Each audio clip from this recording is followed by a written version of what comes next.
Hello, everybody. My name is Gerhard Weiss. I work at the Forest Policy Research Network of the EFI here at Boku University, Vienna.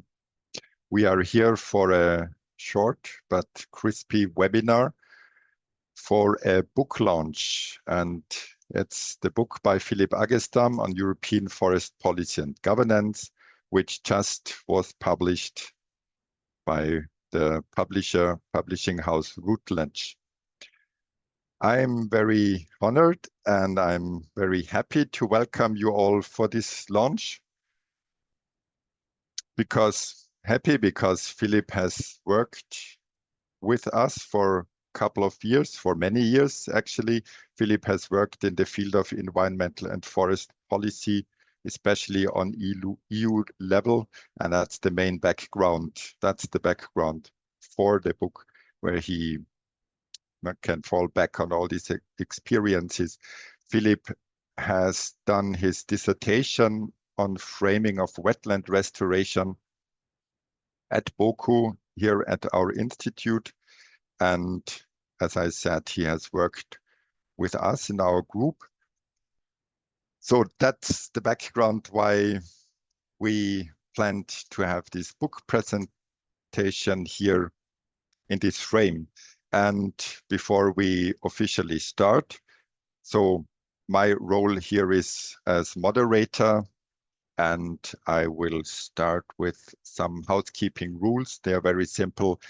So just for your information, the whole webinar is recorded. And it's a Zoom webinar where, meaning that the roles are that the speakers and panelists, they have the possibility to speak and share screen, and others, the audience, are participants, but everybody can use the chat for if there are any comments or questions, or if you have problems, and we could give you the voice to speak, but that's not planned in the main program, but then later on afterwards, after the official program ends, there is the possibility to stay for another 15 or 30 minutes for a social getting together, and then also questions could be asked from everybody. So you see here the agenda. We have tried to keep it short. So the main program is that Filip Aggestam will present the book, and we are happy to have 3 guest speakers or commenters here. Helga Puelzl from the European Forest Institute, Georg Winkel, professor at the University of Wageningen, and Dr. Roman Michalak from UNECE. They will give comments on the book and maybe ask 1 or 2 questions. Yes, so that's the main program, and you may have observed that there was a quiz and award-winning game at the background. So we will present 2 winners of the book, and that will be the agenda. So I want to say a few more words on the guests and on Filip Aggestam, Dr. Filip Aggestam. He's right now working as a scientific and technical officer at the Convention on Wetlands, which is the Ramsar Convention you certainly have heard of. And before, he has been working many, many years in the field of environmental and policy research, mostly in Europe and on European level. He has also worked in practice or connected to international organizations such as UNEP, UNECE, and the European Forest Institute. So this shows the rich background that he brings as an author for the book. The panelists, as I said, Helga Puelzl, sorry, Dr. Helga Puelzl. She's Assistant Director for Policy Support. Oh, sorry, I have to say this again, Assistant Director for Policy Support of the European Forest Institute, EFI. Then Professor Georg Winkel, he's professor and chair at the Forest and Nature Conservation Policy Group at Wageningen University in Netherlands. And then Dr. Roman Michalak is the program manager in the UNECE Forest and Bioeconomy section in Geneva in Europe. And he has more functions, also, for example, connected to FAO. So he's, among others, chair of the FAO Advisory Group on Global Forest Resources Assessment. So he's involved a lot in data collection. And I remember very well that we have done a book project together on the report was called Who Owns Our Forests? That was about forest ownership in the ECE region. And yes, so that's great for me to have all these friends and colleagues in the panel. And with this, if I have not forgotten anything, yes, we come to the main program. So please, Filip, tell us a bit about your new book. Thank you, Gerhard. Let me just see if I can share my slide very quickly here. And apologies, I have a bit of a whiskey voice today. Let's see. So yeah, thanks for those lovely words, Gerhard. And also let me thank everybody that's online. I know it's Monday morning, so you must really be into forest policy to join. Hopefully you have a coffee at hand. So it has admittedly been a bit of a challenge for me to think how to tell a convincing story about my book in 10 minutes, but here we go. So I figured I would just start by briefly saying a little bit about why I decided to write this book. And essentially, there's three main reasons. The first was I kind of wanted to collate or put together all the years of research I put into looking at forest policy and a range of different topics. I wanted to put that into coherent text. So that's one reason. I guess you could see it a little bit as my habilitation, even though it was never intended for that purpose. And also what I realized, and this was a little bit during the COVID period when all of this came up, looking for basic textbooks on European forest policy. Now, there's a ton of books on forest policy, not forest policy, but on policy in environmental policy in general and policy analysis. But there's not that many books around that focus or zooms in on European forest policy in particular. So that was also, I thought that there was a vacuum there. And I thought I'd had enough material to sort of put something together on that topic. And also the third point, which sort of came up as I was writing this, was that I thought that there was not enough sort of structured materials for teaching forest policy analysis or forest policy research. So all of the content sort of comes together with a bit of material also that can help sort of for teaching purposes. So that's the sort of the three main reasons why I decided to write this book. And then what I wanted to do now was just briefly sort of guide you through a little bit what's in it, basically. And as you can see on the picture here, that's just a little bit of all the materials sort of that underlies this book and all the chapters. It is essentially divided into 10 chapters. So if you take away the introductions and the conclusions, it basically zooms in on 8 different topics. There's also a rather extensive annex available online for downloading, which sort of complements one of the chapters, but I'll get into that in a moment. Numbers, a little bit confusing here. I'll start with the second because that's simply the chapter 2. Moving on from sort of the introductory part of the book. And I'll sort of start off by trying to present what I consider being EU forest policy, going into a bit of the historical perspectives and recent developments. Now, it is a bit of a snapshot per se. I think all sort of presentation of any policy instrument is sort of a snapshot in time.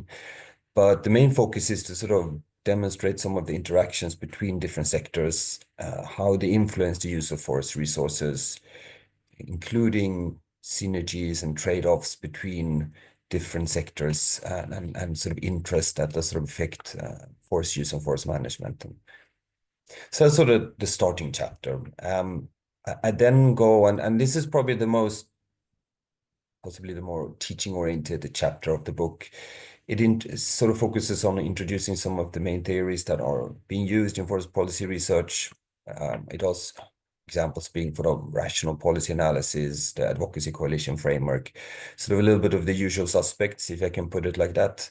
And it's mainly meant to provide a sort of cross-cutting understanding of the different types of theoretical approaches in forestry policy studies. And also, again, coming back to this annex that I mentioned, I think here there is more extensive sort of annex that you can download and use also for teaching purposes, where I go into additional theories and approaches, as well as sort of a little bit more teaching material as well that can be used. Chapter 4 sort of continues this overview into what I consider as EU forest governance. But it sort of zooms in on the European Green Deal and a new EU forest strategy. So it goes into a little bit looking at different policy pathways of how the forestry strategy could be implemented, and sort of gives another perspective more generally on EU forest governance per se. Chapter 5 moves on to a different topic. It looks more at the circular economy concept and what the implications of the sort of circular bioeconomy is for the forest-based sector. And more specifically, it uses a value chain analysis. So I think each chapter in the book sort of presents a different approach, sort of a little bit intentionally as well, to sort of showcase different domains. Even though I sort of in my career mostly focused on framing research, so that sort of comes through a lot in the different topics. But here I focus more on the circular bioeconomy, applying value chain analysis to sort of see how the circular economy could be implemented across different forest-based industries. So it's looking at different subsectors and seeing what are the prospects for the circular bioeconomy under these different types of value chains. The 6th chapter refers a little bit to the work that Gerhard mentioned in the introduction, who owns our forests. This chapter zooms in a little bit on forest ownership, and it looks at sort of the trend we have towards more fragmented ownership structures, introducing research on forest actors, how it analyzes and discusses how these forest actors have varied interests and how their objective connects and influence policymaking, in particular focusing on the provision of forest ecosystem services. An example maybe being the supply of raw material to forest-based industries, which is very much influenced by the forest owner, but also user rights and general tenure, which is one of those aspects of ownership that is not necessarily always considered. Chapter 7 goes into frames. So it's probably one of my favorite topics, frames and framing. And here I zoom in on forest fires. So it's again coming back to the EU level, looking at forest fires across different EU policy domains and looking at how forest fire legislation has evolved over time, and also across policy areas.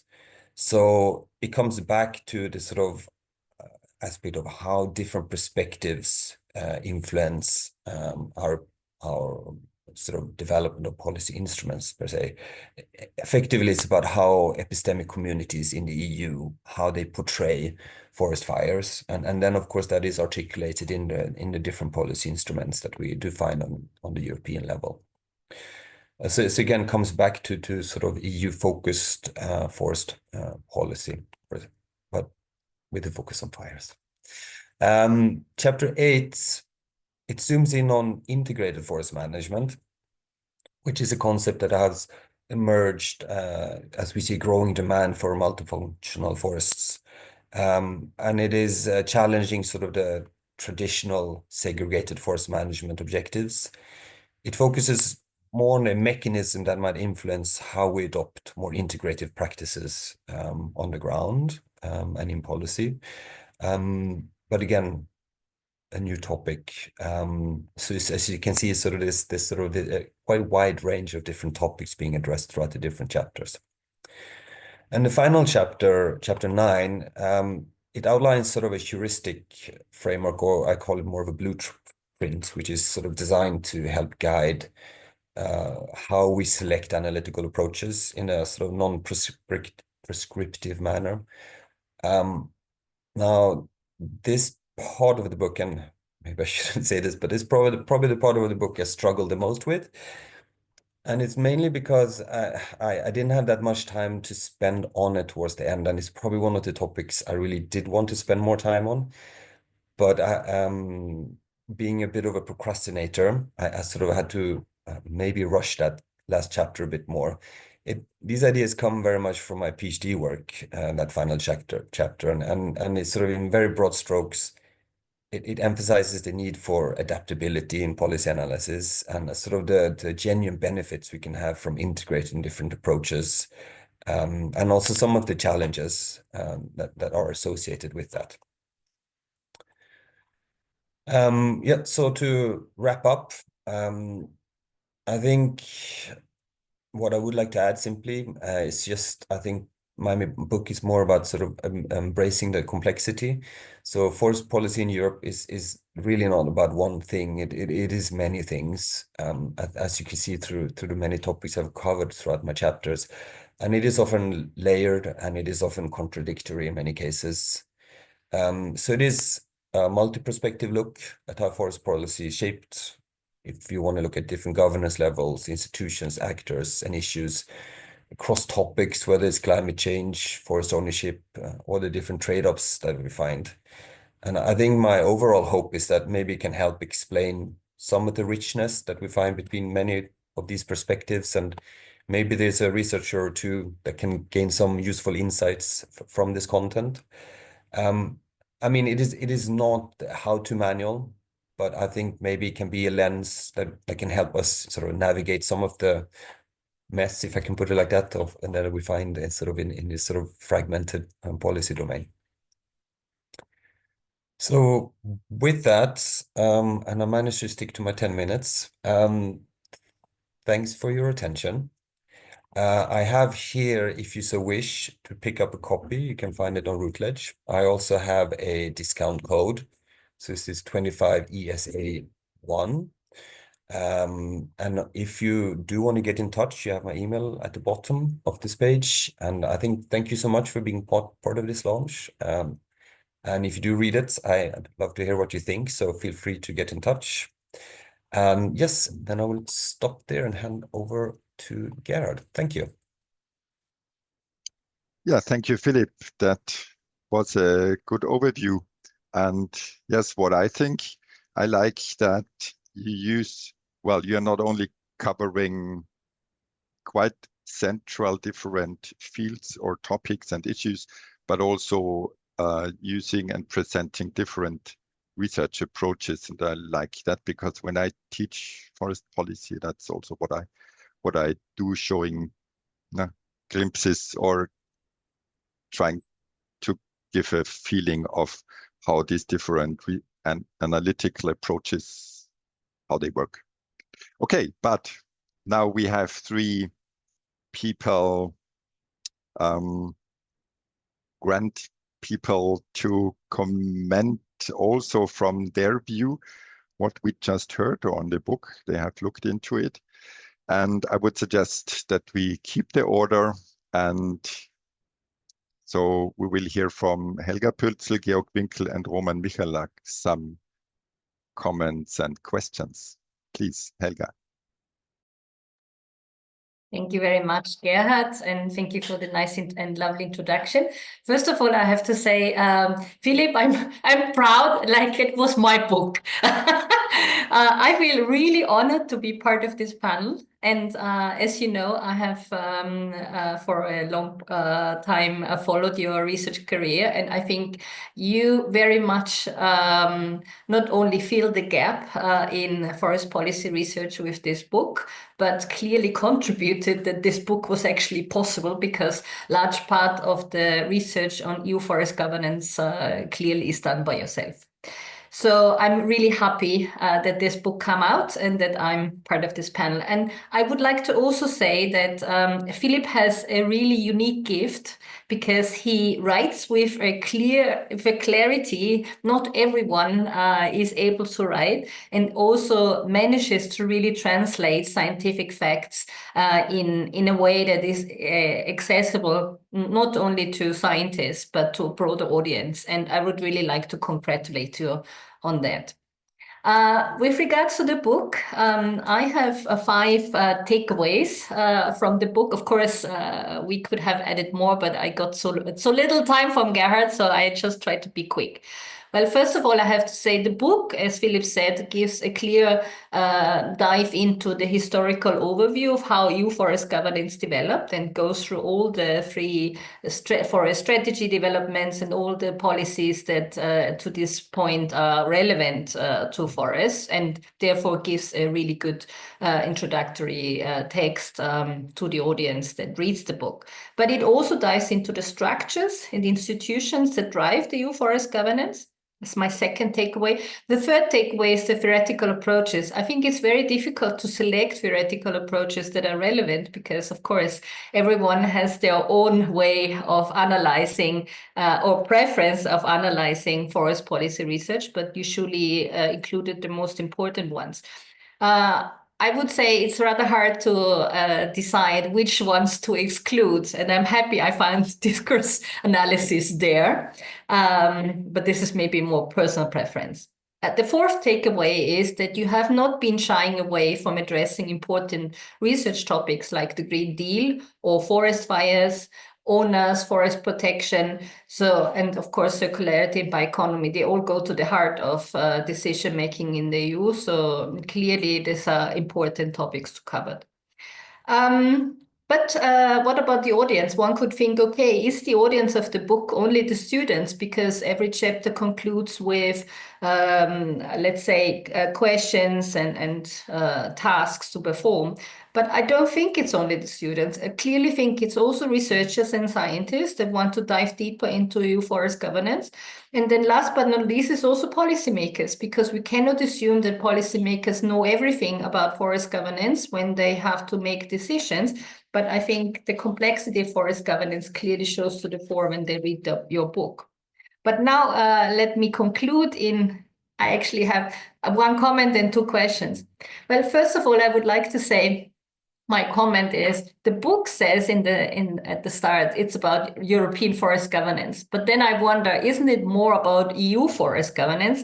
Because the European dimension is maybe not so much taken on board later on. But maybe this is an idea for an upcoming or new book that is much needed to also give this bigger approach. But then here comes my question. The book argues that forest governance in the European Union is about identifying forest-focused and forest-related aspects and study them deeper.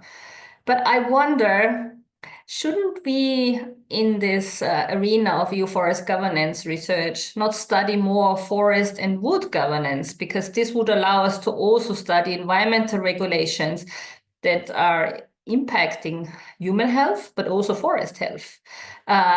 They would aim to allow us to study trade policies that are important for, of course, the wood production, but at the same time also for the forest, because if we need more trade, then we need also more forest resources, and forests might have to be managed in different ways.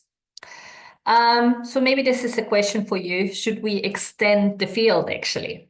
And then the second question is about policy coordination. In the book, you clearly say how difficult it is to coordinate between this wide field of policy areas that address forest. And I would say of course, in research, everyone likes to study conflicts and decision making, but not so many people like to actually study implementation and how these are governed at the national level. But I wonder, what is your take on this? Should we put more emphasis on implementation studies and not only the implementation of one regulation or one strategy in the member countries, but actually the bigger picture? So how these different policies go together and are implemented, because I think there the real coordination has to take place. Thank you very much. Thank you, Helga. I suggest that we collect the comments and questions before we give Filip then the chance to answer to those together. So Georg, please. Yeah, thanks Gerhard and thanks Filip. So first of all, congratulations. It's an impressive achievement, this book. And it's also a nice overview on at least a part of your academic work, and I really enjoyed reading it, I have to say. As a discussant, I have also this limited time, so I have 3 main strengths that I want to highlight with some redundancy to what Helga said already, and 1 weakness. There I also want to put my question on. The first strength, and I think this has been said already, I mean, the later you come as discussant, the more has been said already. I wonder what Roman has left to say, is that it's a very comprehensive book. I was curious what to expect with European policy and governance. But then, as it has been said already, the book offers so much more. So you talk about some of the key issues that are very relevant for European policy and governance, but go even beyond, like circular bioeconomy transition, integrated forest management with this land sharing question, biodiversity, forestry. Can we bring this together? Forest ownership, a key factor in the European context, not only at the EU, European level, but also globally, super relevant. Who has actually the rights and are they clearly defined to manage or use forest resources? There's lots of topics, and there's also interesting different approaches how you assess these topics. So I think there's a kind of matrix of interesting theoretical, methodological approaches on one hand and topics on the other hand. And I like that. Second, also a strength, the core of the book, if it's the core, good question. So the focus really on EU, I would say policies, the evolution, the history of these policies, but also what happened in connection to the Green Deal. I think there's a lot of information there on the complexity, and it's super helpful for readers to read this and to get this overview. But there's also some interesting ways of analysis, for instance. And what was it? The pathways on the forest strategy and Green Deal. So that was interesting to read, and it's really a chance for the reader to read about these things that are, of course, always dynamically developing. But to get an understanding or a deeper impression, if you have an understanding already, on the complexity and how we can make sense of it. And third, and I think this has been said by you as well, and also by Helga already in a way, as a university teacher, I liked also the textbook character. You have these nice, how is it called? Want to find out more sections in the end with reading recommendations that go beyond the book.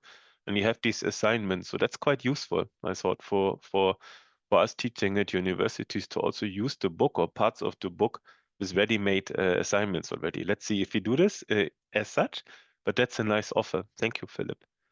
Then the weakness. I have been a bit wondering, and you mentioned that for the was it integrative policy analysis chapter, you run a bit out of speed and time.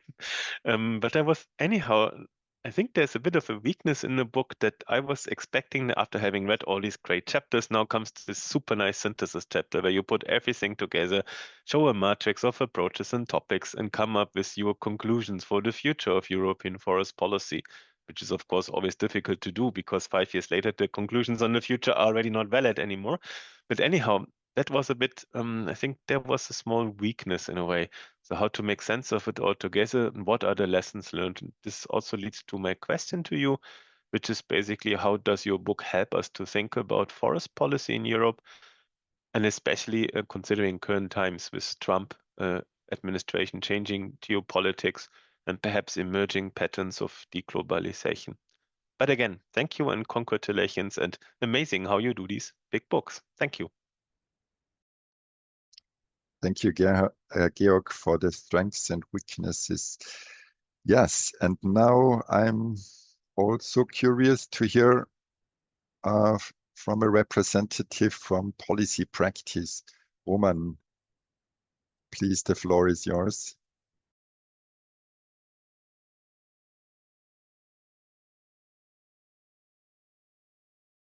Roman, I'm not hearing you. Roman, I'm not hearing you. Roman, I'm not hearing you.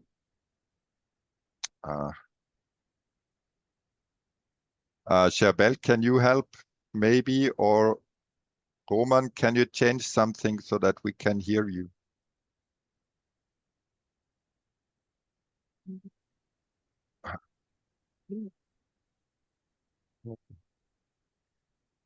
Charbel, do you have an idea what could be wrong or how we could help? Roman? Maybe in your microphone, there's an arrow up and you could select a microphone. Still, he's muted. Maybe that's Roman. Maybe you're still muted. I can see that. Can you hear me now? Yes. Yes. Well, you know, this is always Please there's start again. no meeting with such a drama and horror. I'm sorry, we just tested before the meeting, but as you see, it happens. But anyway, so let me congratulate Filip and join colleagues in appreciation for this really interesting, in positive way, overview book. And as was mentioned, we work with Filip on several projects, including the ownership and tenure study. And but there was also another one, actually not very I would say not very highlighted, work on nexus on natural resources and the place of forest sector there. That is also, I think, provides very interesting perspective and possible future topic for future work, which places forests also in the forest and forest sector in much broader perspective, dealing with other sectors on natural resources. I'm a little bit, I think my perspective is a little bit different. I think that Gerhard introduced me like a forest policy. Maybe that was the right forest policy practitioner, which means user or affected.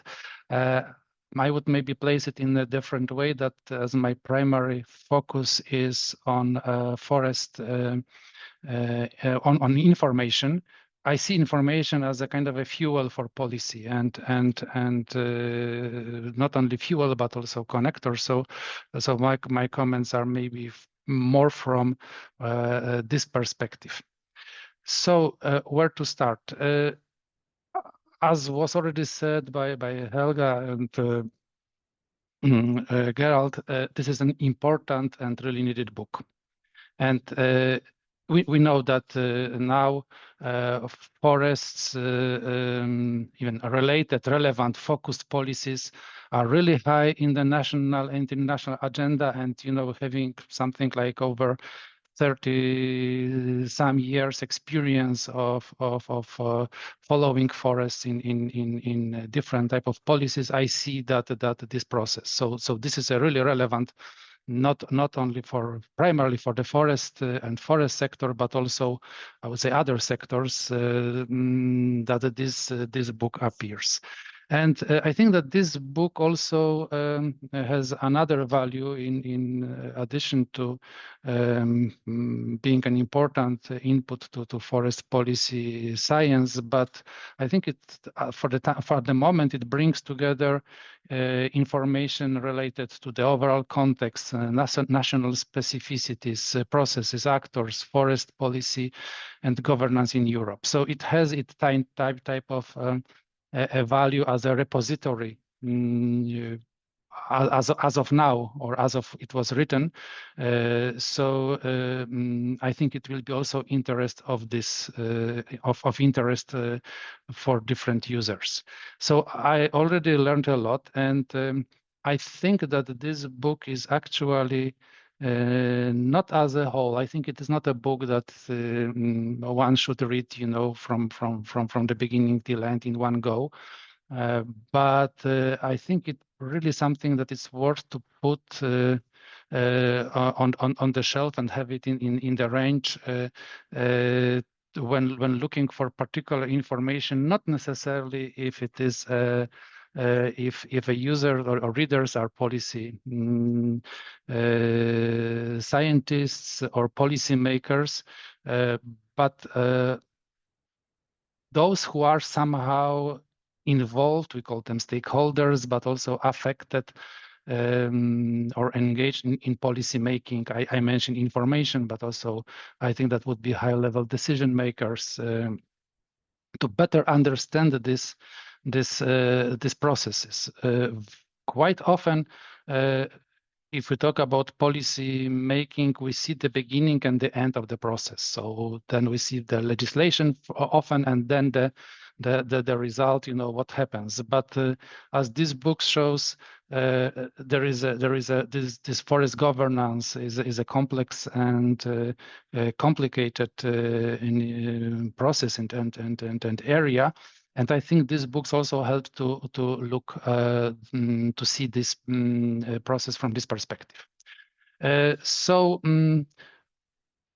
Looking from this practical perspective, just one comment and my question, that EU, let's say European, maybe EU, as Helga precised, also policy making is particularly challenging as it affects member states that already have their own systems and diverse resources, conditions, objectives. So in addition to the crossing between different sectoral policies, we have also this connection between EU forest policies and national policies and management. And how can this book help European policymakers to better understand the diverse and complex national and local contexts of forest ownership and management in countries and regions? Thank you very much. Thank you very much, Roman. Thank you all three. I want to say, I want to say that I want to say something about the participants. So we have over 50 participants now, and I just wanted to thank you, everybody. And I hope that this is interesting. I have to be short because we just wanted to have this 45 minutes. So I give now the word back to Filip. Filip, you don't have much time to answer all the question in detail, just briefly, and then we are already coming closer to closing the session. But Filip, please. Yes, thank you, Gerhard. I'll try my best. Just again, thanks, Helga, for your comments and questions, and thank you all for your very nice remarks.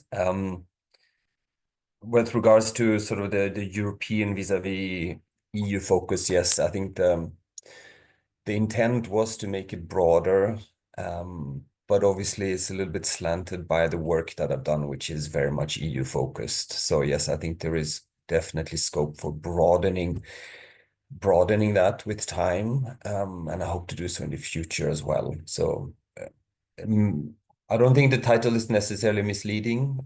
We've tried to bake in a few more sort of pan-European examples, but yes, there is a definitely maybe bias towards the EU here. And then to your question whether we should move away from forest policy and maybe separate also forest and wood governance, I would say yes and no. I think it's very issue specific. I think, for instance, if we take the topic of circularity and wood use, I think you very much have to look not necessarily at the sector, but you have to more look at the value chains. You have to look at the subsectors and really understand how they function, to understand also how these instruments would have an impact, or to see if they are feasible at all. So I think that there's sort of maybe a yes/no answer to that. I think there is definitely an argument for separation, but also maybe even more so going down into the weeds when it comes to certain topics to fully understand how they would work in practice and in real life. Regards to the study of policy implementation or expansion into sort of looking more at policy implementation, I would say resounding yes to that, because I do think, again, like in my own work, I've tried to look, sort of take more of a street level bureaucrat. Some of the work I've done, which is very much implementation focused, and I think a lot of the answers are there as much as they are in the policy making processes. And I think we need a balance there. I think that you find answers on both sides. And I think focusing more maybe on the policy making side recently, but I think that we can readjust, and I think we can improve our knowledge substantially, but also by us looking more sort of on the policy implementation side. So maybe I'll leave it like that with those two questions. For Georg, thank you again for your comments, and I don't think I could agree more with your emphasis on the weaknesses as well, because I think that is my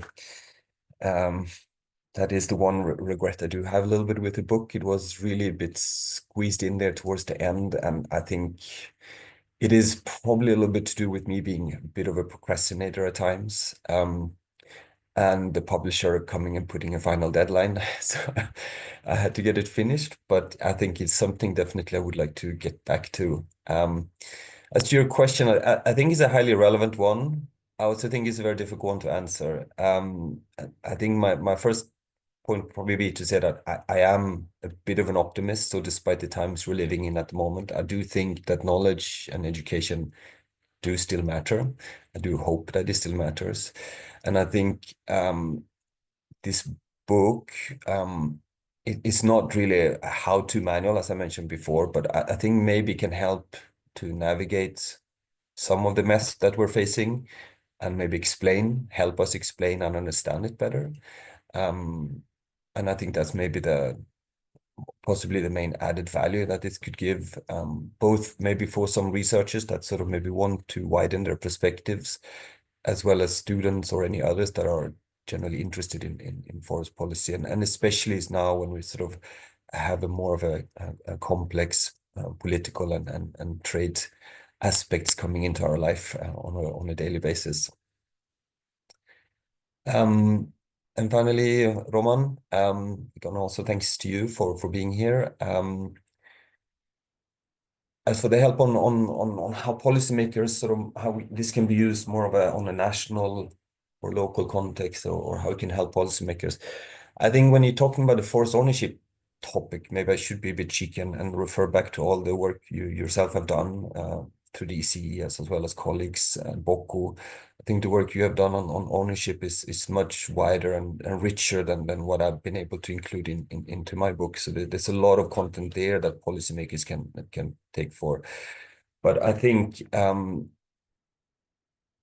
my book helps maybe to explain how these things relate to each other, and I think maybe that's where there is added value. I think when you're talking about provision of ecosystem services, we do talk about ownership a lot, but people don't often understand what is the genuine impact of tenure and user rights. How do these different ownership structures, and not only, we talk a lot about new forest owners, we talk a lot about different perspectives on nature and how that affects ownership structures and forest use. But in that sort of broader perspective, we often forget also that there's rules and regulations that govern how we actually can use our land resources. And I think those sort of, maybe that's what I wanted to achieve, maybe with the ownership focus, and maybe that's what policymakers can gain from that on a national level, is a better understanding of those interrelationships. And again, lifting out some of that complexity, and maybe explain some of those things in hopefully digestible manner. So yeah, I think we've gone over a little bit of time, but I'll leave it like that. Thank you so much.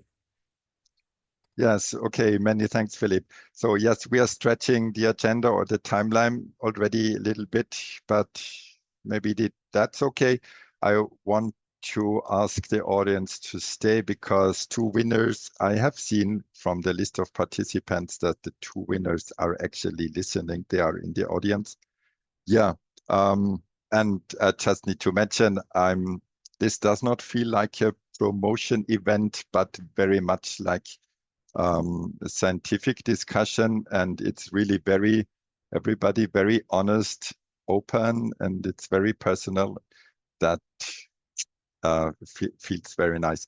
Okay, yes, with this, we come to the announcement of the 2 winners. And I ask my colleague Chabelle to do the ceremony, please. So hello, everyone, and good afternoon. So now we go to the book lunch quiz winners.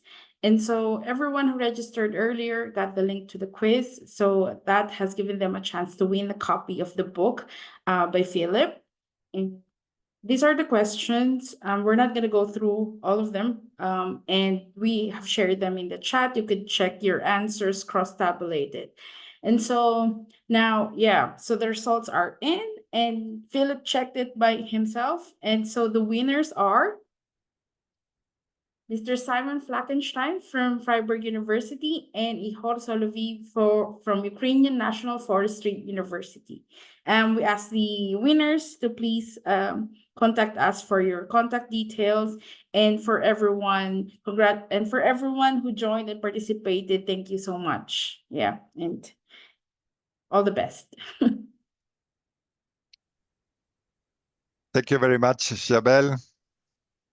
Applause to the winners who were the quickest. And actually the questions, not all of them were very easy. And when I went through the questions, I thought there might be disputable answers. And I am now inviting everybody who has the time and who is interested to ask more questions in the chat and to stay for a couple of minutes. Filip may be, or he said he's ready. Yes, he will answer more questions. And yes, and with that, yes, thank you everybody who participated. It was great to have that big audience. I saw with many friends and others in the audience. That's great. I hope. Thanks, Filip, and the commenters once more. That was also interesting to listen. And yes, finally, I hope that the book is seen useful by the audience and by others who are interested, and that it will be used. I will definitely do it. I have it, as it was mentioned, just here on the shelf. And yes, regarding the discount code, you may remember it or ask back Filip. And yes, I'm looking very much forward to working more with Filip, just because I have it here on the other side. Helga, excuse me, but I have to promote that just published EFI study that Filip is also leading, working with us, which is the Knowledge to Action book on taking a bird's eye view of EU wood-based policy. So yes, there is work going on wood policy in Europe. And yes, we will meet again and work on together. And now if there are questions from the audience, let's see. There is something. No. There are some thanks. There's the discount code that the quiz answers. I just also realized that the quiz answer questions were duplicated against each other. So maybe I had done something wrong on the, but I can reshare them. Okay. Yeah. Yes. Well, then unfortunately, we are not personally, physically sitting together and having a chat. But yeah, thanks again for the audience, for the speaker, for the commenters. It was very nice to meet everybody here. Thank you very much and goodbye. Thank you very much, and have a good day. Bye. Thank you. Goodbye, all. Roman. Take care. Take care. Ja, ganz nett.